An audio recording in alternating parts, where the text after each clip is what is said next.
नमस्कार, बहुत स्वागत आपका। मैं हूं आपके साथ मनूरा सक्सेना। शुभेंदु कैबिनेट का एक और बड़ा फैसला आया है। ममता सरकार में नियुक्त सभी मनोनीत अधिकारी बर्खास्त कर दिए गए हैं। इस खबर के मायने आपको हम समझाते हैं। पश्चिम बंगाल में सत्ता परिवर्तन के बाद नई सरकार ने बड़े प्रशासनिक और नीतिगत फैसलों की शुरुआत कर दी है।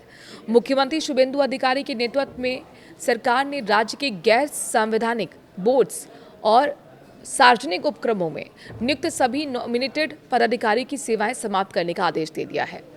मुख्यमंत्री शुभेंदु अधिकारी के नेतृत्व वाली पश्चिम बंगाल सरकार ने सोमवार को बड़ा प्रशासनिक फैसला लेते हुए राज्य सरकार के अधीन गैर संवैधानिक निकायों और बोर्ड संगठनों और सार्वजनिक उपक्रम में नियुक्त सभी मनोनीत सदस्यों और निदेशकों और अध्यक्षों के कार्यकाल को तत्काल प्रभाव से समाप्त करने के निर्देश दिए हैं।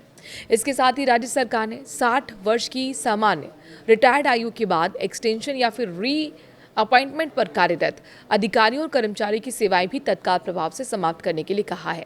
बंगाल सरकार की ओर से जारी आधिकारिक आदेश में सभी अतिरिक्त मुख्य सचिवों, प्रधान सचिवों और विभागीय सचिवों को इस संबंध में आवश्यक कार्रवाई करने के निर्देश दिए गए हैं।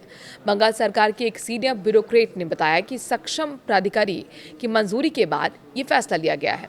हालांकि सरकार ने अभी तक स्पष्ट नहीं किया गया है कि इस फैसले से कितनी नियुक्तियां और सेवा विस्तार प्रभावित होंगे। वहीं पश्चिम बंगाल के मुख्यमंत्री शुभेंदु अधिकारी ने सोमवार को पहली कैबिनेट की बैठक में कई बड़े फैसले की घोषणा की। उन्होंने कहा कि राज्य सरकार ने बांग्लादेश सीमा पर फेंसिंग के लिए बीएसएफ को लैंड ट्रांसफर करने की तत्काल मंजूरी दे दी है। ये प्रक्रिया 11 मई से शुरू होकर 45 दिनों में पूरी कर ली जाएगी। मुख्यमंत्री ने यह भी ऐलान किया कि राज्य में केंद्र सरकार की आयुष्मान भारत योजना को लागू किया जाएगा।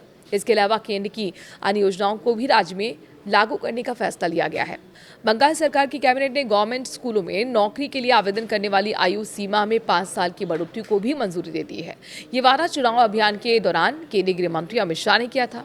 कैबिनेट ने मुख्य सचिव को नेशनल और स्टेट कैडर के अधिकारियों के लिए केंद्र सरकार के ट्रेनिंग प्रोग्राम शुरू करने के निर्देश देने का अधिकार दिया है। मुख्यमंत्री शुभेंदु अधिकारी ने कहा कि ममता बनर्जी के नेतृत्व वाली पिछली टीएमसी सरकार ने संविधान का उल्लंघन करते हुए बीएनएस को राज्य में लागू नहीं किया था। अब राज्य सरकार ने इसे लागू करने का फैसला लिया है। उन्होंने ये भी कहा कि जून 2025 की जनगणना संबंधी केंद्रीय गृह मंत्रालय की अधिसूचना को पिछली सरकार ने नजरअंदाज किया, जिसे अब तत्काल प्रभाव से लागू करने का फैसला ले लिया गया है। शुभेंदु अधिकारी के इन कैबिनेट फैसले को लेकर आप क्या सोचते हैं? कमेंट के जरिए अपनी राय जरूर रखें। नमस्कार।